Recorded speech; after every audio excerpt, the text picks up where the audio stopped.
What's popping, guys? So in this video I'm going to talk about a few tools and ways that I've been using to improve my creativity.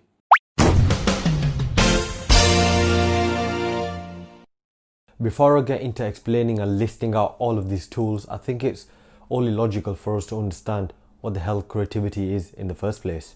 Creativity can be defined as using the imagination and combining it with previously held or new ideas to be able to create something that's valuable and new.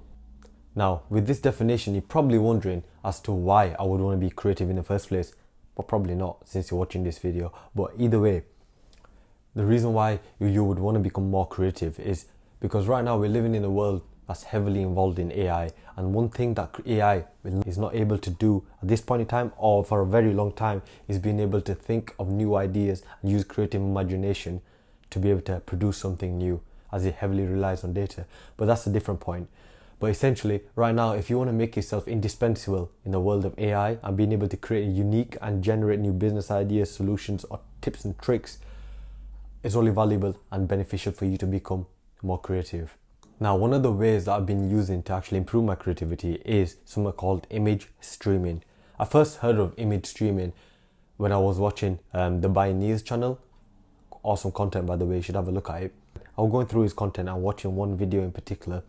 He mentioned something about image streaming. I looked at it, then I was really heavily quite interested in it. And then essentially what happened was I did some research into it and I started implementing it into my life.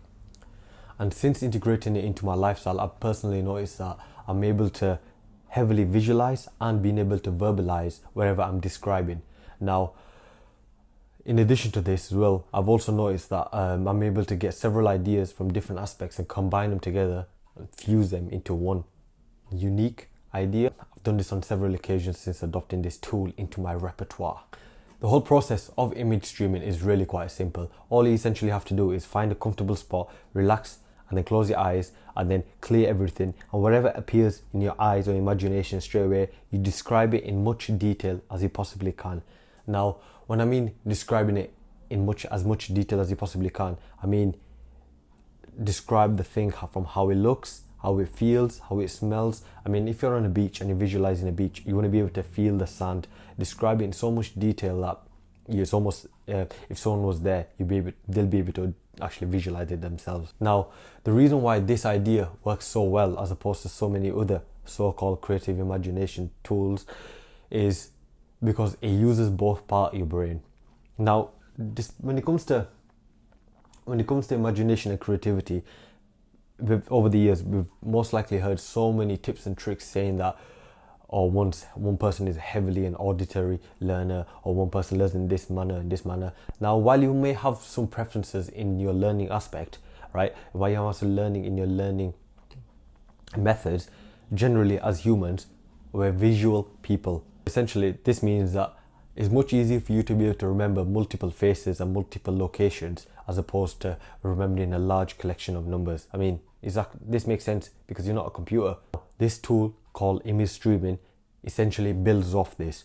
What it does is that when you're visualizing it in your head and you're speaking and describing everything you see, right, you are essentially using both parts of your brains. You're using both parts of your brain. Now, this combined together actually integrates it and then allows you to use it in different situations and contexts, being able to fire both hemispheres of your brain.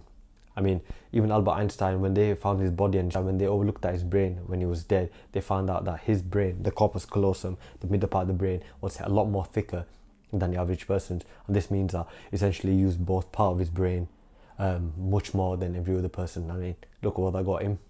Now, this tool, if you really want to get more in depth into it, just have a look at Win Wegner's website. He's literally dedicated pretty much all of his life into this, and it's a free resource, and he's got a book, but he's got more than sufficient information on his website. I'll link it down below. Now, the second tool that I've been using to improve my creativity is something called walking. Now, it's literally simple as that. What I do is I eat a large meal and then I go for a walk. I try to hit two birds with one stone. I get the benefits of improving and speeding up my digestion by going on a walk, and I also let my mind wander, ideally when I'm walking through nature. This essentially allows me to bounce my ideas and every suggestion or tip and trick that comes into my head about anything, and let it actually just accumulate and come around, and then I'm able to actually dive deeper into it, which follows quite nicely on from my next point, which is meditation. Meditation itself has been known for many centuries, maybe even many millennia, knowing that it's actually really good for the mind. Being able to focus on a certain topic, that's really benefits your focus when you're doing your work. But aside from that, it's actually shown quite a bit that being able to integrate and use both parts of your brain actually does improve your creativity. So I definitely would have a look into that.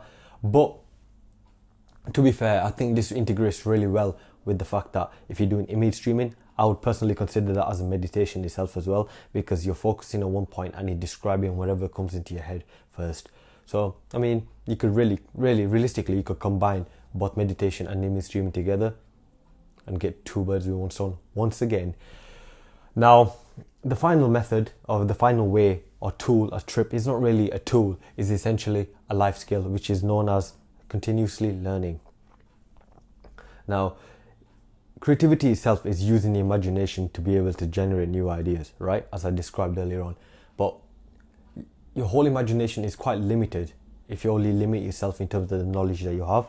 So being able to learn and continuously develop and improve on your skills right now and in the future skills, you'll have a much larger repertoire of skills and knowledge base to be able to combine together to be able to generate new ideas. I mean, when you're going for a walk, you're more likely equipped with better knowledge and better ability to be able to create new ideas if you've got a large knowledge base.